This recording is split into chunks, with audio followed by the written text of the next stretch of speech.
अब बात करते हैं दिल्ली प्रदेश बीजेपी के अध्यक्ष वीरेंद्र सचदेवा जी की। अब निकल के ये आया है कि वो दिल्ली की किसी भी सीट से चुनाव नहीं लड़ेंगे। उन्होंने कहा है कि मैं सिर्फ दिल्ली की 70 की 70 विधानसभा सीटों पर चुनाव लड़वाऊंगा। इसके बारे में आपका क्या देखो, कहना है? बहुत पिछले 10 से 11 साल के दौरान भारतीय जनता पार्टी के पास एक अच्छा मौका आया है। लोगों का मोह भंग हो गया अरविंद केजरीवाल से। भारतीय जनता पार्टी के पास बहुत सुनहरा मौका है कि वो बहुत अच्छे तरीके से वो शुरुआत भी उन्होंने बहुत अच्छी की है। बहुत अच्छी। जो 29 लोगों की लिस्ट आई है, उस दिन से अरविंद केजरीवाल के हौसले पस्त हो गए हैं। ठीक है।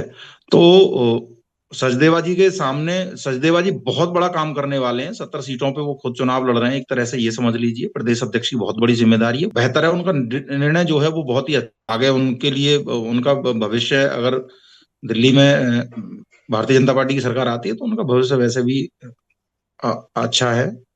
तो वो, और दूसरी बात यह है कि जहां तक जो जो अब तक कैंपेन नजर आ रहा है, बीजेपी के जो शुरुआत नजर आ रही है, उससे ऐसा लग रहा है कि अरविंद केजरीवाल दिल्ली के अंदर अपने जीवन का सबसे मुश्किल चुनाव लड़ने जा रहे हैं। क्या 8 फरवरी को अगर जो भारतीय जनता पार्टी बहुमत पा लेती है तो क्या हम वीरेंद्र सचदेवा जी को राज्यसभा में देखेंगे?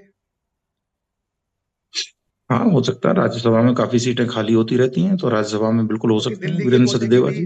उनको दिल्ली के कोटे की भी 3 सीटें होती हैं अगर जो दिल्ली बिल्कुल में। दिल्ली दिल्ली के कोटे की भी सीटें आएंगी, और उम्मीद है कि भारतीय जनता पार्टी इस बार 2 सीटें उनमें से भरेगी, तो सचदेवा जी उनमें से एक हो सकते हैं। ये जो बीजेपी का कैंपेन है, इसका जो श्रेय आप किसको देना चाहेंगे? मतलब प्रदेश अध्यक्ष जी को कितना श्रेय देना चाहेंगे इसका?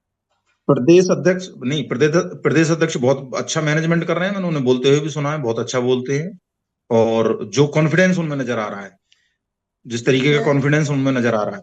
इससे पहले मैंने कोई प्रदेश अध्यक्ष ऐसा नहीं देखा जो यमुना जी में डुबकी लगा रहा हो, चाहे कितने नाले जैसा पानी था जिसमें वीरेंद्र सचदेवा जी जी ने बिल्कुल। डुबकी लगाई। वहां से मैं मानता हूं कि दिल्ली बीजेपी का असली कैंपेन उस दिन शुरू हुआ था जिस दिन वीरेंद्र और उस दिन सचदेवा से जी शुरू हुआ। ने। और सर, ये पार्टी अब ये सोच चुकी है, इस बार बीजेपी जीतने के लिए लड़ रही है।